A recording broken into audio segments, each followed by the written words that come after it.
संध्या एक जिला magistrate DM थी। वह किसी महत्वपूर्ण बैठक में शामिल होने के लिए तेजी से अपनी गाड़ी से जा रही थी।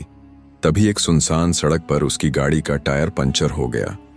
वह परेशान हो गई क्योंकि उसे जल्द से जल्द मीटिंग में पहुंचना था।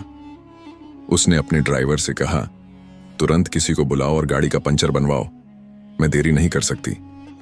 ड्राइवर इधर उधर देखकर बोला, मैडम, यहां आसपास कोई दुकान नहीं है, लेकिन एक आदमी है जो अपनी बाइक पर पंचर बनाने का सारा सामान लेकर घूम है, मैं उसे फोन कर सकता हूं।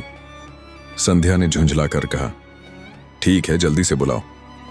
ड्राइवर ने फोन किया और कुछ ही मिनटों में एक आदमी अपनी बाइक लेकर वहां पहुंच गया। उसने गाड़ी के पीछे अपनी बाइक खड़ी की और पंचर बनाना शुरू कर दिया। जैसे ही उसने डिग्गी खोली और जैक निकालने के लिए झुका, अचानक उसकी नजर कार के शीशे पर पड़ी। वह एक पल के लिए ठिठक गया। संध्या भी शीशे से बाहर देख रही थी। जैसे ही उसने उस आदमी का चेहरा देखा, उसकी आंखों से आंसू छलक पड़े। वह पंचर बनाने वाला कोई और नहीं बल्कि अर्जुन था, संध्या का पूर्व पति। अर्जुन ने भी कार के भीतर झांका और संध्या को देखकर स्तब्ध रह गया। कुछ क्षणों तक दोनों एक दूसरे को देखते रहे, लेकिन अर्जुन ने बिना कुछ कहे गाड़ी का टायर ठीक करना जारी रखा। जब पंचर बन गया तो ड्राइवर ने अर्जुन से पूछा, भाई साहब, कितने पैसे हुए? अर्जुन ने सिर हिलाया और कहा, पैसे की जरूरत नहीं है, बस मैडम से कहिए कभी हमें मदद की जरूरत हो तो याद करें। संध्या गाड़ी से बाहर आई। उसके हाथ में एक लिफाफा था। उसने ड्राइवर को दिया और कहा, इसे उसे दे दो और कहो कि इसमें मेरा नंबर लिखा है, अगर कभी कुछ चाहिए हो तो फोन कर सकता है। अर्जुन ने लिफाफा लिया, चुपचाप बाइक स्टार्ट की और चला गया। संध्या के दिल में पुरानी यादें उमड़ने लगी। वह अर्जुन से बेतहाशा प्यार करती थी। दोनों ने प्रेम विवाह किया था, लेकिन परिवार की ऊंच नीच, अमीरी गरीबी की खाई ने उनके रिश्ते में दरार डाल दी। संध्या की मां उसे समझाती रही कि अर्जुन उसके लायक नहीं है। धीरे धीरे झगड़े बढ़े और आखिरकार तलाक हो गया। तलाक के बाद संध्या ने पढ़ाई जारी रखी और डीएम बन गई। इधर अर्जुन का जीवन बिखर गया। उसकी आर्थिक स्थिति इतनी बिगड़ गई कि उसे अपनी पुश्तैनी जमीन तक बेचनी पड़ी। आखिरकार उसने गुजारा करने के लिए पंचर बनाने का काम शुरू किया। रात को अर्जुन ने लिफाफा खोला। उसमें 000 रखे थे और बाहर संध्या का नंबर लिखा था।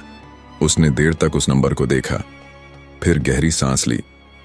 दूसरे दिन सुबह संध्या के फोन पर एक मैसेज आया, अगर तुम सच में जानना चाहती हो कि मैं पंचर क्यों बना रहा हूं तो मिलो मुझसे।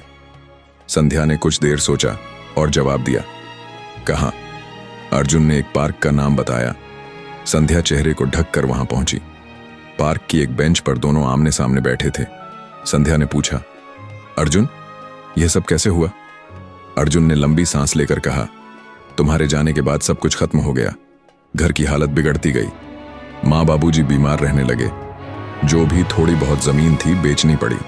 फिर मुझे समझ आया कि किसी काम से ही पेट भर सकता हो। दोस्त की मदद से पंचर बनाने का काम शुरू किया। संध्या भावुक हो गई, लेकिन खुद को संभालते हुए बोली, तुमने दूसरी शादी क्यों नहीं की? अर्जुन ने मुस्कुराकर कहा, शादी तो एक ही बार होती है। यह सुनकर संध्या की आंखों में चमक आ गई। वह धीरे से बोली, अर्जुन, मैं अब भी तुम्हें चाहती हूं। मुझसे बहुत बड़ी गलती हो गई थी। अर्जुन ने उसकी आंखों में देखा। कुछ दिनों बाद संध्या ने अर्जुन को मंदिर में बुलाया। जब अर्जुन पहुंचा तो देखा कि संध्या ने फिर से उसकी मांग में सिंदूर भर लिया था और मंगलसूत्र पहन रखा था। संध्या ने अर्जुन का हाथ पकड़कर कहा, मैं इस बार तुम्हें नहीं छोड़ूंगी। अर्जुन के परिवार वालों की खुशी का ठिकाना नहीं था। इस बार शादी बिना किसी शान शौकत के, लेकिन पूरे दिल से हुई। अर्जुन और संध्या फिर से एक हो गए और इस बार उनका प्यार और भी मजबूत था। कभी कभी रिश्तों में गलतफहमियां आ जाती हैं, लेकिन अगर प्यार सच्चा हो तो तकदीर भी दोबारा उन्हें मिलाने का रास्ता बना देती है।